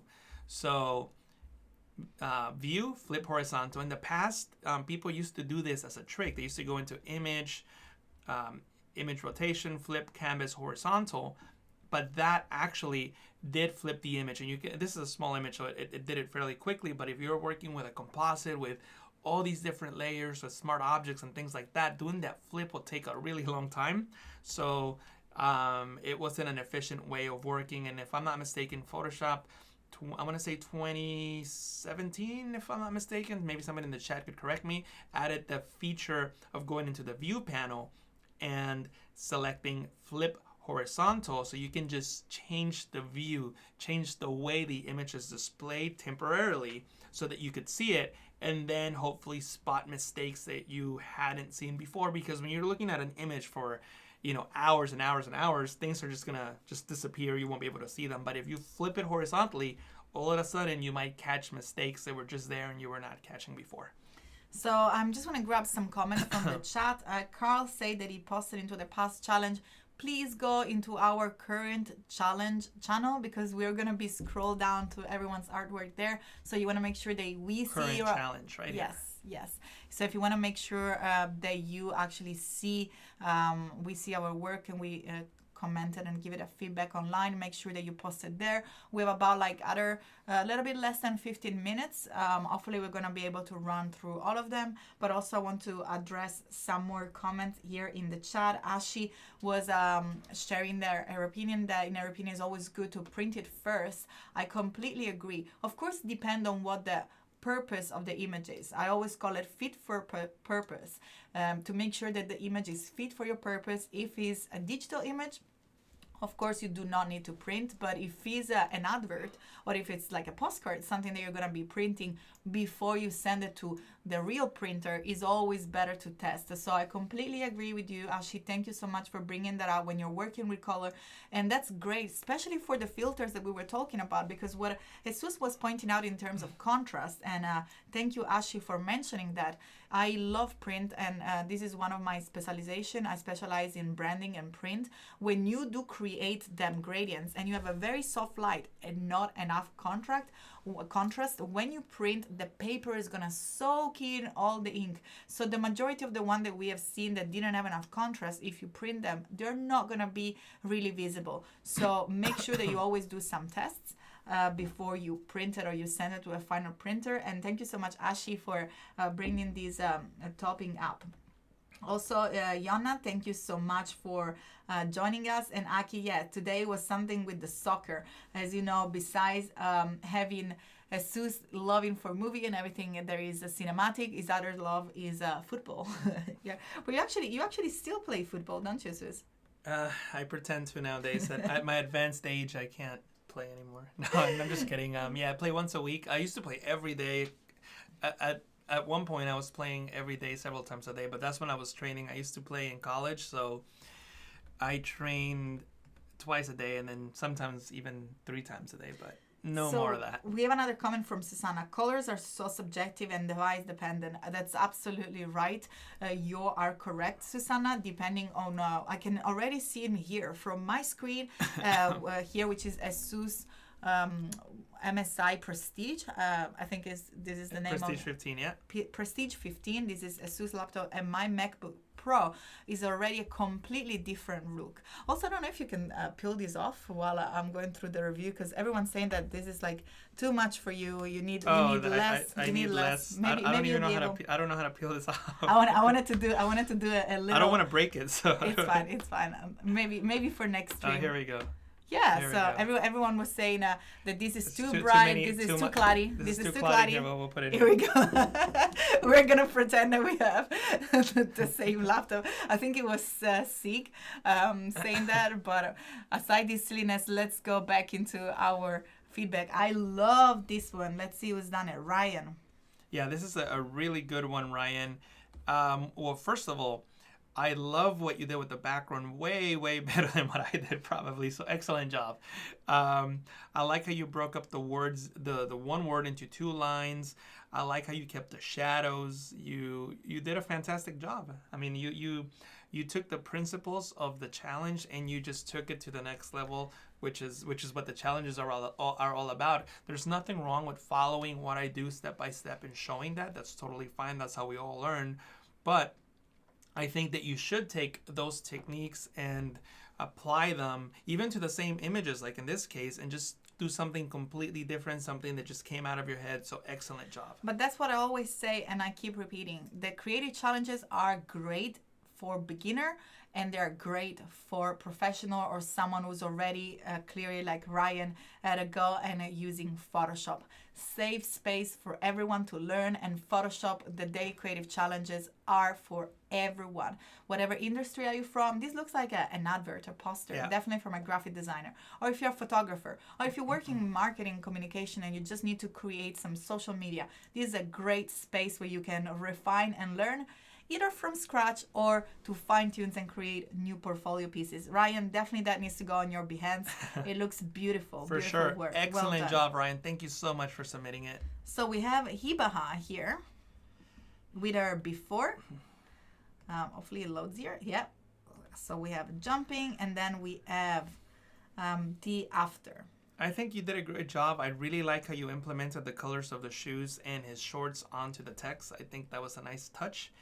And I would just work a little bit more on the placement of the text. I kind of feel like it should be a little bit lower, but that just be my eye and it's purely subjective. But in terms of the effect that you applied, I think you did a great job. I think that the background is dark enough. If anything, actually, I have the opposite comment. Maybe the black on the runner's clothing might be a little too dark, so maybe lighten that up just a tad.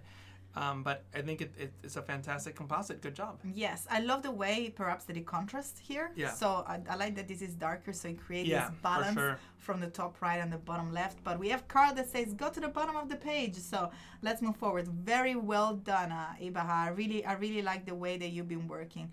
Also, we have Ant. Roy, let's see how many work we have. We have a lot of works here.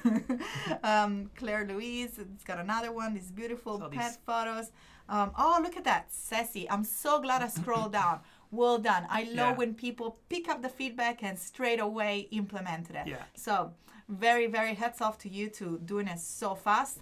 Are you happy with it? I would love to know what you think. Let us know what you think, Sassy. If you are in the chat, let us know if you're happier. I think you've done a great job, spot on. You took advantage of the negative space, and very well done to do it after the feedback. Let us know if you're more comfortable with it, if you're happier with it.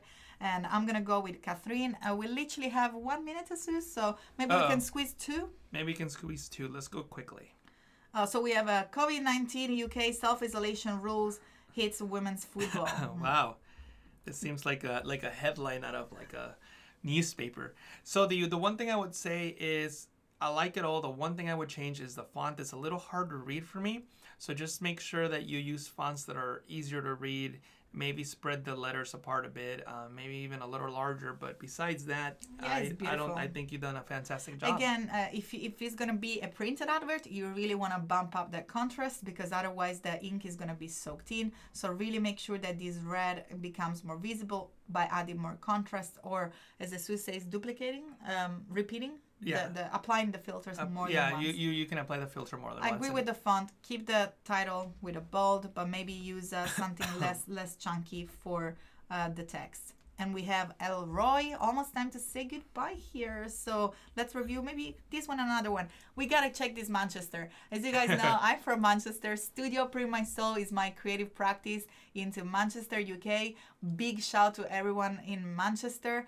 And let's review this work. The only comment I have is I see that they applied a very subtle, and maybe that was intentional, blur behind them. I would just make it a little bit darker and go bolder. But besides that, I think it looks great. You did a great job with the name, the font, the colors. I'm guessing, I don't know where this particular player is from, but I don't know why there's green in there. If maybe the player is from a country that has green in their flag, then I guess it makes sense. If not, I would just keep it consistent with the team colors, in this case, red for Manchester United. And maybe, and then yellow, which is also in the logo on the top. Very well done. I love what you've done with the type. It looks very, very beautiful. So we have Ant Volleyball. And let's see. So I would have made him black and white as well. I think, unfortunately, like, he's not wearing any clothing that would pop, for a color. So maybe I would have made him black and white, and then just added a solid color fill adjustment layer to the color fill layer on top of that. Make it, I don't know, red or green. Maybe creating a mask. Yeah, and then just making a mask out of the shirt and changing the blending mode to like color or something, just so you can have a red shirt or green, because there's also green on the ball. But I absolutely love the way that you have applied the text behind. So I think that's it for today, and for these 2 days of Lightrooms. It's almost time to say goodbye. Before those, stay tuned, because we have a very, very busy day here. As you know, we started with Jesús Ramirez and the Photoshop Daily Creative Challenge that we just reviewed. And then we went over our Adobe Live show in Lightroom with Jesús Ramirez. And then we have another Daily Creative Challenge in XD with Andrea. And then branding and identity with Andrew. So stay tuned, because this is going to be an amazing and a busy day. And thank you so much for joining us. It's been absolutely amazing to be with you guys. Thank you for having me. Thank you so much, Jesús, for being here. Yeah, and we're going to say goodbye for now. We'll catch you definitely on Discord. If you want more feedback, we'll definitely be there. But goodbye for now. Bye, Thank you so much for joining us. Thank you.